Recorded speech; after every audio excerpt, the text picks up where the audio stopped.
Hey YouTube, what's going on? It is Jaxra, finally back here with another video.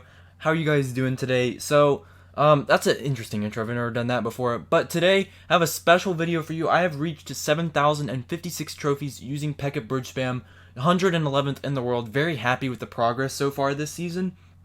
So I'm going to be going over a few replays. But before I do that, you guys have noticed I have a new overlay. Now a good long while ago. It's been so long since I've uploaded a video from my computer with me being able to say I was a part of the org that it's been like a month now, but I have joined an org called Me6 Mobile Go.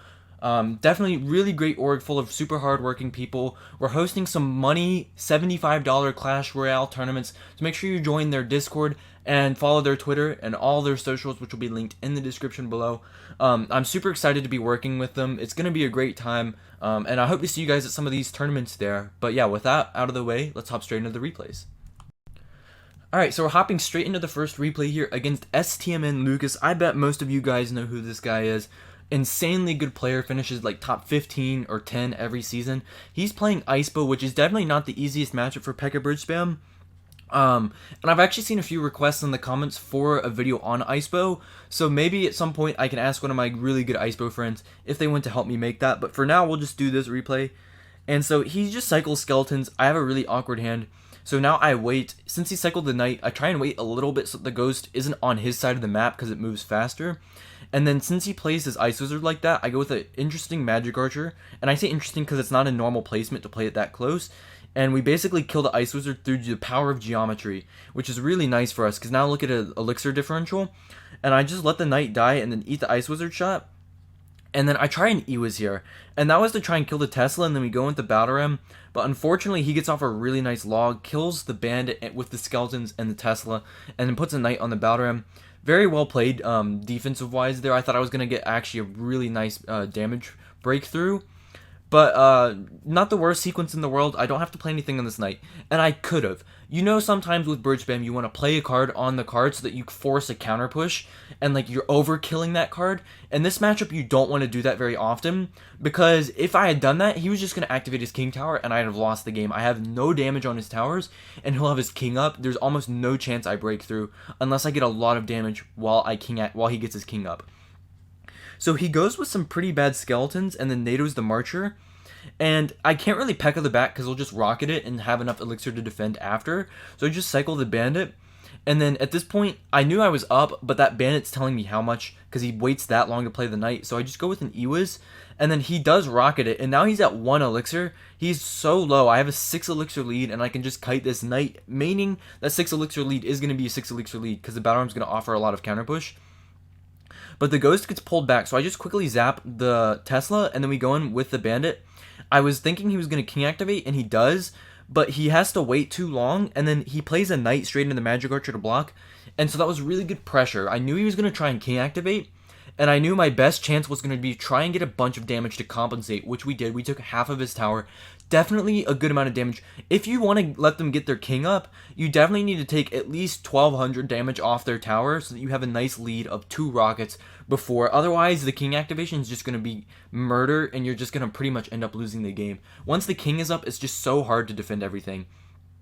So here, since I had the ghost coming over and I have so many troops, I just poison, we're going to kill that, and since he rockets, it's not a terrible trade for me to Ewiz. I would obviously like to just let it go, but he does overcommit protecting, so we are even because he's just going to eat the Ewiz since it's on his stronger side. So here, I just cycle a ghost in the back. Actually, I Battle Ram in the middle. So the first time I can Battle Ram in the middle, he's not going to be able to NATO predict it, and I'm going to be fine to just let this Battle Ram go. Nothing bad is going to happen. I just go in for a defense as usual, like this. Kind of a sketchy defense since he did get the knight down, but he did have to answer the Battle Ram, so I just go in with a Marcher, and it does align. Then we have the bandit down, and he does skeleton, so I just have to Ewiz here. Icebow locks on, but not the end of the world. We do kill it. So here, now that he knows that I'm inclined to Battle Ram the middle, he's going to be ready, and he's going to have his NATO ready to go quickly. So I need to be basically as prepared. I knew I was slightly down in elixir here because it was not the most efficient defense. So I'm ready. I Battle Ram kite, And then as quickly as I can, I play the Pekka, and he does NATO, but we catch him in 4K, and he wastes the Ice Wizard, and this was the turning point in the match. I knew he was going to try and NATO to get that quick Expo lock and catch up in damage. He's down so much, he has to catch up in damage. Otherwise, I mean, he's just not going to be able to catch up in damage. You can't Rocket Cycle that. I'll identify the Rocket Cycle and start Poison Cycling myself, and he won't be able to Expo because he's spending so much to take damage. But, since I was able to kill his Ice Wizard, look at his Elixir there.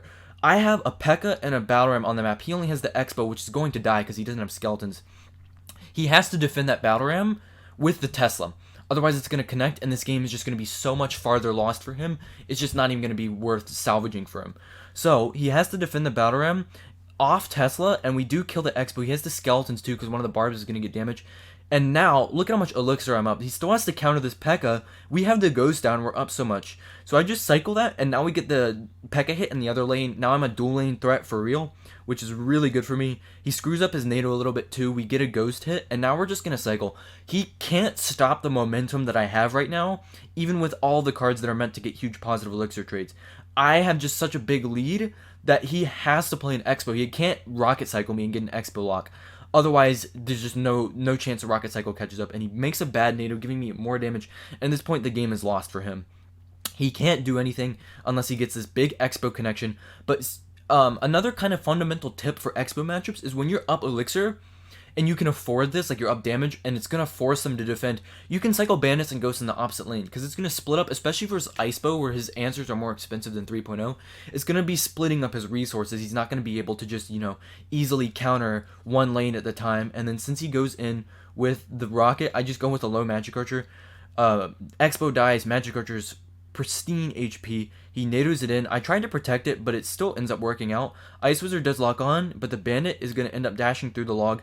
And then I just keep spamming. Even though I could have zapped the skeletons and maybe gotten this ghost on tower faster, I didn't want to just because, I just wanted to kind of save up and keep spamming him. He didn't have good answers to spam. And now both of his towers are at 600 HP, and he gives up. We're going to take the easy win. Or not the easy win. Actually, it might have been an easy win. He just made a critical mistake that we were able to predict, and we were able to go ahead and get the win. So I don't want to share any of these replays. This is a free matchup. You guys just need to Pekka the Golem and then poison their push, and then you counter push after with everything in the same lane. It's really easy. It's not even worth sharing a replay, in my opinion. We lost a mirror matchup to Decade. So this is the second best Pekka player in the world. I want to share this replay, and then we'll share two more. So this guy is so good with Pekka minions. He finished 3 accounts in the top 100 with 2 top 50 a few seasons ago. And he's just super good. So here he goes with the ghost in the back, and not the best starting hand for me.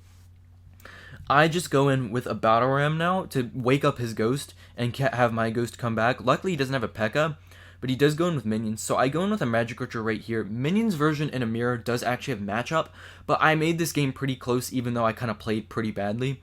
And so I would just kind of want to share it a little bit. So he goes in with the Bandit, and so since he knows that I have to play the Bandit and that I was not making a play, he knows he's up Elixir, and so he goes in with the Pekka in the back. So this is actually not bad for me. Even though I'm down Elixir, it's not terrible because I can Pekka so far back that his attack is going to be kind of really far from where he wants it at the bridge or on his side. So I can have more control over how this attack goes. And so I go in with the ghost to distract the Pekka. I tried to get it on the Ewiz, but the Ewiz stayed across the bridge. If this Pekka had gotten the shot first right there, we would have really gone out ahead in this game. But since the Pekka still has a little bit of HP that he can't exactly kill, I go in with the Battle Ram in front, and he goes with a really, really, really nice ghost to zap. We do get some damage, but I am going to have to bandit this ghost. And so here's an important thing. If I bandit this ghost right here and it takes damage, then look at my hand. My hand is going to be Pekka, Poison, Marcher, Zap. I can't play any of those on the Bandit to prevent its damage, and Zap is not going to prevent most of its damage. So, I wait, and I'm going to let the Ghost lock on. You see I have a really nice damage lead already. I go in with the Bandit in the back, just so that the Ghost, the Bandit comes out with a lot of HP, and I don't have to worry as much about his counter-pushing Bandit. Even though I am going to have to because my Bandit took a Ghost hit. He goes in with the Pekka. So I Pekka the back too, and then I just quickly zap this Bandit at the last second. We only take the dash, manageable defense. Actually, we took a hit. And then here, I just go in with a ghost low. I don't want to ghost high, because if he decided to assassinate it with minions or stuff, his battle ram would get so much more damage. I just prefer to kill the barbs here. And I kind of made a mistake. I should have played the ghost early or later so that it didn't wake up before hitting the ram, because then it took a lot of damage. When you make that play, you're aiming for counter push. You'll take the ghost and slight barb damage, but you'll go and get the counter push. So here, I battle ram in front of the Pekka, trying to keep it full HP. And he goes with a nice poison, basically ending this push because the barbs are dead and the Pekka's mostly dead. So here I go in for a pretty bad magic archer. This was not the magic archer I was looking for. Pekka was not really going to do a whole lot. I think it does get a shot here, but in the grand scheme of things, that was not very good. Because look at my elixir now compared to his. I have to Pekka the middle. Very nice Pekka by me, actually. But then he goes in with the battle ram, and now my tower's getting really low. So I go in with the ghost, and his ghost splashes, and he zaps, which kind of saved me. Because his ghost was going to splash one more time and just be within poison range immediately. But you guys saw from where we started this game, it's not going to matter. I play a zap to cycle, and we do get the Pekka hit. Very nice stuff there. But this is where the game ends, because I really can't do anything about this battle ram. I go in with the high ghost, and we do manage to kill the ram, but his barb is on tower. It gets a shot, and then he goes in with the poison and the quick zap. Otherwise, this bandit might have actually been able to take the tower if he didn't have his zap. But we do end up taking the loss to one of the best Pekka players who does have matchup. In my opinion, the minions variant does have matchup because it costs so much to play your Marcher to get value onto the minions. But yeah, pretty well played by me. Just a few incorrect overcommits there. I think I should have just not played that Marcher and used it for defense, maybe reset, because he just got a free Pekka off of that and kept getting damage. And then I think if I had played my Ghost a bit better, I could have kept counter pushing in the left lane, which would have split his attack, and I wouldn't have been trapped in that death sequence that you guys saw at the final end of the game.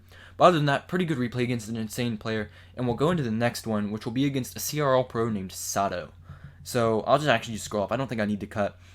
Here against Sato from 100%, I don't know how to read Korean, but he's playing RG Lumberjack, a deck that's kind of making a comeback in the meta. I faced it twice. You saw my battle log there, and I won it both times. In my opinion, I think the matchup is 60-40 for the Royal Giant player. I think what they can do is just be really aggressive with their Royal Giants, but these players weren't as aggressive as they could have been. And so I'm pretty sure that the E-Spirit activation is going to be useless, because I know Sato likes to play a lot of Royal Giant or E-Giant, and both of which aren't going to be too affected by my King Tower, but I just take it anyway. I might as well. I'm going to have to play a Ram anyway. And if he gets a troop on my tower, it's going to be helpful if I can kill it with the King. As you'll see in a little bit, it does limit some damage that it would have ended up costing me the game, I believe. So I just cycle my Bandit towards this Goblin Brawler. At this point, I thought he was playing a weird version of E-Giant, so I do cycle a Magic Archer even though he has Fireball, and he does end up taking the Fireball in just a second. So here I could have E-Wiz, but I knew he had a Baby Dragon at this point. Since he Fireballed, I knew he had E-Giant. So I actually go in with a Ghost, perfectly timed. 1 second later, it would have been bad. And I wake up the Ghost for just a second so the Mega Minion swipes, and we don't take a Mega Minion hit. And that was why the King Tower activation was useful. Without that King, Mega Minion would have gotten a shot. I'd have been 400 damage or something down. And I have a... Sorry, I'm keep rubbing my hair back here. I have a flap that just won't stay down, but... Since I have this Pekka coming down, I think I'll just Battle Ram the back, and I go in the back wherever lane I do, just so that I have to make things awkward on him. I could have gone at the bridge, then you could just play a cage and kite both in, but since I go in the back, he now has to wait to play the cage for a lot longer, meaning he can't stop my Pekka as easily. Look at all the elixir he had to spend over there. And the Pekka doesn't quite... Actually, it does get a shot, my bad. But we do make the Mega Minion walk away, or he played the Mega Minion so that it does walk away, which was super, super clutch here. That Mega Minion had stayed back, this push would have been a lot worse to counter. So I just go in with a Magic Archer. We do take damage. And in this matchup, I have to be super conscientious of damage, because unless I Pekka E-Wiz, his RG is always going to get a shot worth almost 400 damage. And even though he's going to have a big counter push to deal with downhill, he still has both the Mega Minion and the Baby Dragon, which are super hard for me to kill, since he does have the Fireball to kind of assassinate them at the bridge. So he does go in with a Royal Giant. And then I do E-Wiz, and we don't take a hit here, and we're going to start killing off this Mega Minion as well, and the Baby Dragon. Even though the Pekka is taking a lot of damage, we do have the Bandit force out the Bar Barrel, and it's going to prevent him from attacking for just that much longer for me to cycle back to another Pekka. And I was hoping this Pekka was going to get a hit, but he plays a Lumberjack, which is almost as good as the Pekka getting a hit there. And now I just start spamming him a little bit. We go with a Magic Archer in the middle to start assassinating the cage.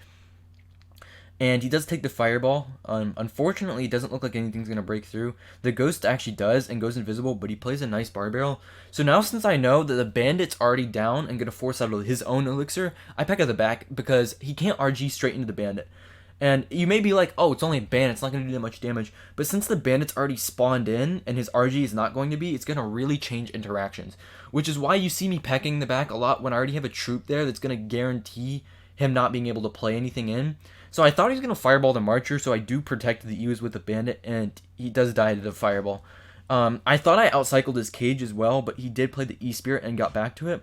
Luckily, the Lumberjack is basically dead, not quite fully dead, but the Magic Archer does help. I thought the Ghost was also going to smack, so a few mistakes here. Thought the Ghost was going to smack, and the Marcher would help finish off, and I could get a Battle Ram connection and become a big dueling threat, and he was going to have to overspend.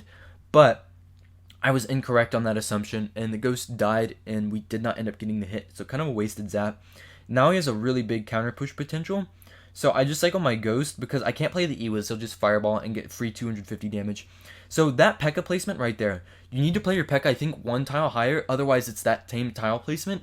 The RG will only get one shot on the tower. If you play your Pekka 3 tiles from the bridge, that's the number of tiles. I forget exactly where that is. I think it's where my Pekka is now. The RG only gets 1 shot on the tower instead of 2 everywhere else you play it, which is really clutch if you can't use your Ewas. Here I can use my Ewas though, so we only take 1 shot no matter what. But the Ewas goes in front, which was a poorly placed Ewas on my end, and then Baby Dragon's going to mostly kill off this Magic Archer. Since that's my healthy tower, I don't really care if I take some Lumberjack damage. I just let it go, and then we're going to cycle a Ghost in the left lane, and I zap the Mega Minion just so that it won't get a hit, and I need to cycle. So he goes in with the RG now. The Marcher is going to end up killing the Mega Minion, which is super clutch. I go with an Ewas, not misplaced luckily. The Goblin Brawler did not go and just assassinate it. That probably would have been really bad for me. So now I just spam opposite lane because I know I have a big counter push coming back at him. And he does have to fireball, so now we're just going to go and unload everything in the other lane. I can eat the Lumberjack again. King Tower being active, coming clutch. Pekka doesn't get a shot, which would have blown this game wide open, made it a lot less close than it was. But we do end up getting on top of his tower here for some damage. We zap, really nice zap. We do kill this E-Spirit. And I go with the Marcher at the bridge, and we do lock onto the tower, blowing this game a bit more open. I still have a slight damage lead, 13 seconds left. Now it's just a race to block the bridge. He needed to RG right there. Right there, instead of bar barreling, he needed to RG because now he can't do it in time. We can play our poison. His fireball's not going to be enough. If he had RG'd, I don't think I wouldn't have been able to afford a Pekka, and I don't think I would have been able to counter, his RG before it got a hit, which, as you can see, would have been the game difference right there. I think I would have lost unless I zapped his tower or had zap in hand. I was not actually paying attention. I was blanking pretty hard. But yeah, we do get the win against Sato. Very good player. Pretty difficult matchup, I would say. I think if he was a little bit more aggressive when he had those air troops alive, would have been better. And I will show this. Actually, let's see. I'm actually going to show. Yeah, I'll show this game against this deck because it might get popular in mid-ladder. Who knows? Off-meta decks always seem fun to most casuals. I remember when I played an off-meta deck and enjoyed it. So I'll show one against Alexander, who might be Denisito Pro X, the best player of this deck. You guys probably have heard about him. But yeah, he goes in with the Skarmy at the bridge, and I was like, okay, Giant Graveyard or, Sparky Bait or something like that in the Nados, and I was like, okay, what is this? And then it hit me, oh, Denisito deck. So this game is really intense. I'm really glad that I won this because I've actually, fun fact, I have never won this matchup on ladder before. I don't know if this is actually Denisito himself playing on this account. I've never won this matchup before, though, even against non-Denisito players who just decided to pick this deck up. I think it's not terrible because I've seen Carpy win it, but Carpy's Carpy, so you can't even honestly tell sometimes. But, yeah, so I just go in with a bandit at the bridge to assassinate the knight because I know he has to scar me, and then we hover, and we wait, and we get the zap. You always want to wait sometimes, if you can, for the Skarmy to settle. So, like, you want to wait for it to spawn and then move so that you can kind of guess where it's going to move. Because you saw I hovered the zap for just a second. I didn't zap as soon as I saw it. I waited for it to move so that I could get a more accurate representation of the zap, and we were able to take out the Skarmy. So here, he goes Giant Skeleton Hog, which is a really good play for me because anything that I play dies except a Pekka, and his Hog is being tanked for. And a Hog Rider does not die to 2 Pekka shots unless it takes some sort of external damage, which can be really, really annoying. And so, yeah, he gets 1,000 damage, no counter push coming back at him. Super good play. And you'll see how this play screws me over multiple times later. Or not multiple. Yeah, I think multiple. I don't know. But you'll see how it ends up working out for him. It's just so hard to defend that play and then get no counter push and then everything dies to the king activation. It's a really difficult matchup. It's definitely not as easy as it looks like on paper. You're like, oh, you zap the Skarmy, Pekka on top of the Hog Rider, and the giant skeleton, and you should be able to win. But here he has to fireball the battle ram. Sometimes they get into awkward cycles like this, but 600 damage, not too consequential, especially since it's on the wrong tower. He thought my Pekka was going to get a shot, so here I go in with a Pekka, and we do get in on top of this Hog Rider. I was waiting for that, but you'll see Giant Skeleton Hog's so rough for me to defend. Now he gets another like 2 hog hits there. He has a huge damage lead, and I get no counter push. That Giant Skeleton Bomb with the Hog Rider getting the damage, really just I can't do anything about it.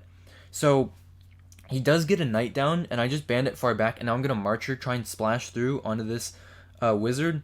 And I just Pekka behind the giant skeleton, killed a wizard. Now I wanted the Pekka to turn around, but the ghost is actually going to go to work on his tower, and I wait for the bomb to get close to popping so that he's not able to NATO everything in. Tower at 875. Now I counter push. Since he still has to answer the Pekka Iwis, I make him fireball, and now we just unload. We're just going to kind of spam, and then the Pekka's going to get on tower here if he lets it go, but he has to NATO, so we just spam another ghost. And he does NATO, 0 HP, almost won the game right there. So the ghost is on tower. He has no answer to it. Look at his hand. And then we're able to get a Marcher on. Beautiful movement calculations of the geometry. I'm 2 poisons off winning this matchup for the first time. Now we're just going to play the predictive game. I need to Pekka in the middle. I thought he was going to Hog Rider alone. He goes Giant Skeleton Hog Rider, and I'm in big trouble. How do I defend this with 875? I go with the Bandit off to the side. We go in with the Ewiz and the Bandit. We do take only 1 Hog Rider hit. Everything dies to the counter push, though. I can't use that lane as like oh yeah, I need to force you to play Elixir there so I can spam the other lane. So I zap the Skarmy, and right here I just need this Knight to come back around and cross the bridge, but he plays the Wizard. 1 Knight hit, and the Wizard before the Marcher spawns, it would die. So I have to just pre-Pekka. He thought I was gonna Pekka the right, but we do get him. We wait for the Knight, and then we play the Wizard. We do predict his Hog Rider, and now it's poison time. We just take this poison here after I Marcher. He goes with, I pressure with the ghost just to get the elixir out of him. Pekka's still alive there. We go all in here, and then I poison this Knight because I want this Pekka. I want to play a Bandit. I want to cycle to a Bandit and get it in. And then he goes in with the Hog Rider in just a second. He fireballs. He gets the Skarmy down. I waste the zap, and this is not looking good anymore because now I have to kill the Skarmy. We're able to go in with the Ewiz, and then I poison at the same time. He plays the Hog Rider. Ewiz gets 1 shot, prevents the Hog from hitting. He thought he had won, but the fireball doesn't come down. If the Hog had hit, the game would have been over. We take the win, plus 24 trophies, and I'm actually not going to show the Rune replay. I think it was just me starting handed him, really, and then I'll 4 times it. We'll 4 times this replay, because all I did was get a lot of damage early off a bad balloon push, and then just defended the rest of the game like a skillful player here. So he goes in with an early balloon. I just go in with the Ewiz Marcher. Now we have a huge counter push. We protect the Bandit from the Magic Archer from the Barbell, and I know he's pretty broken on Elixir. We get his tower down to 500 HP right off the bat. Good battle ram there. He goes with the Barbell. I don't even bother zapping it because there's really not a whole lot. I block the bridge with the Pekka. Very nice bats for him here though. He screws up his Barbell, and he plays an Ice Golem, but the Ewiz gets 2 shots to finish off the tower. So now I just pull the Lumberjack out of tower range. We get no damage. We take no hits. And since he doesn't have a building and just only has a quick cycle, I keep cycling. And so, okay, that was an important thing. He went Lumberjack Balloon. I didn't have a Marcher in hand to kill off the Lumberjack, so I kited. But he knows when I kite, I can't play my Ewiz on the left, or the right, excuse me, towards the middle of the arena for fear of ruining the kite. So he knows he just has to keep spamming the area where I need to drop my Ewiz. So since my tower's at full HP, I know, okay, he's going to spam that. So I just need to wait, pre-poison, and then we can defend only for 1 hit, which is easily manageable. And he's not happy about it. We get the win, and that's going to be GG. So hopefully you guys enjoyed this video. Very fun recording. I kind of missed recording. We've finished the 2nd move now, but I still have soccer, so I'm not going to be able to upload really until soccer is like over, pretty much the end of the school year. I'll try my best to upload like once a week, maybe. I will try, we'll see. But yeah, hopefully you guys enjoyed this video, and I'll catch you in the next one. Peace.